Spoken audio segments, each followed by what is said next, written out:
Hello people.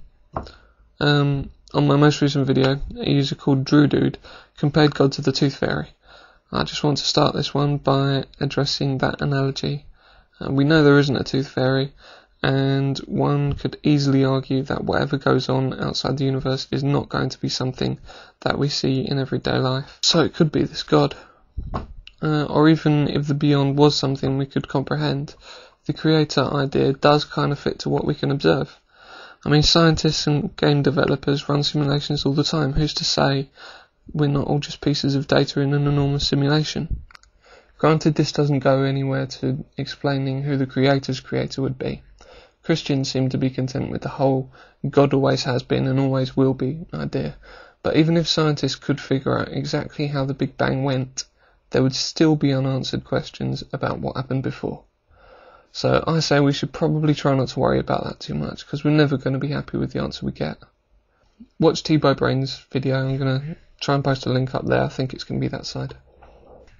Moving on. From the sensible and frankly undisputable arguments posted all over YouTube, like teabowbraines and rabid apes, I've come to the conclusion that there probably is no higher power.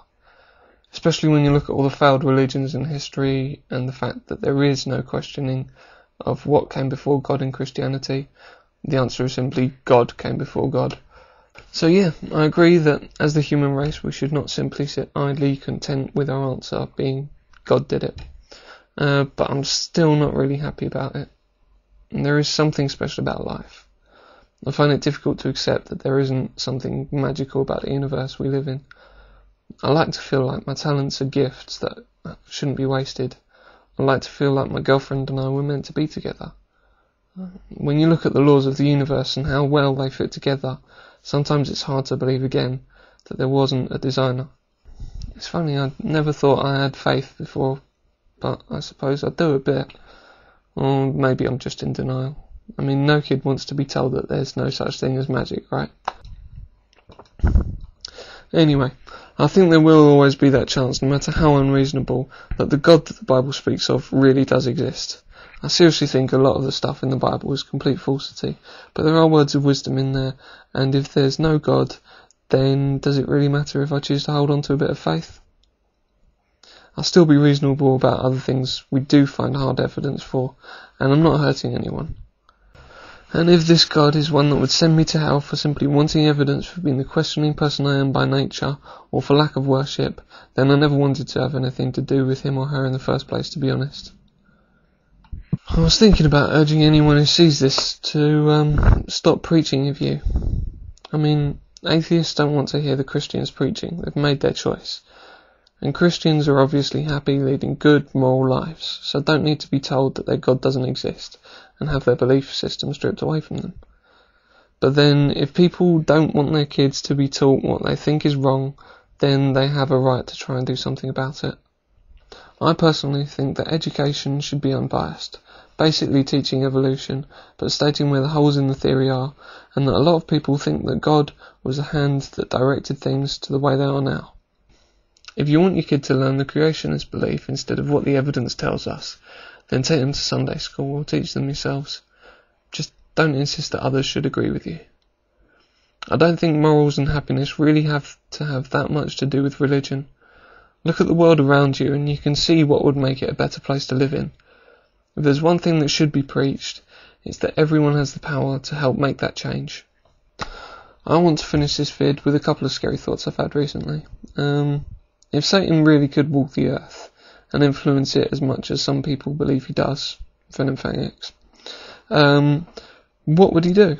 He'd probably lie and manipulate his way into power quite easily. Probably into the church. And then once he got to the height of power, he'd probably want to do something like tell people to give him lots of money, and then hoard it all in one place, like the Vatican. Pope equals Satan. Slightly scary thought. Secondly, I've been revising an introduction to particle physics recently, and noticed this, right? The elementary particles are split up into three main groups. You've got bosons, the force mediators. These are photons, gluons, gravitons, and three other particles. 6. Quarks, the subatomic particles that group together to form particles such as protons or neutrons. You've got the up, the down, the bottom, the top, the strange, and the charm. 6.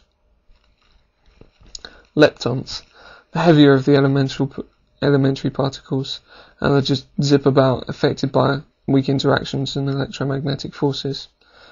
Guess how many varieties of them there are? Electrons, muons, tau leptons, and their corresponding neutrinos. 6. 6, 6, and 6. The very basis of the universe's design. Thanks for watching, and thanks to everyone for the comments. I love getting feedback, and that's why I'm on here.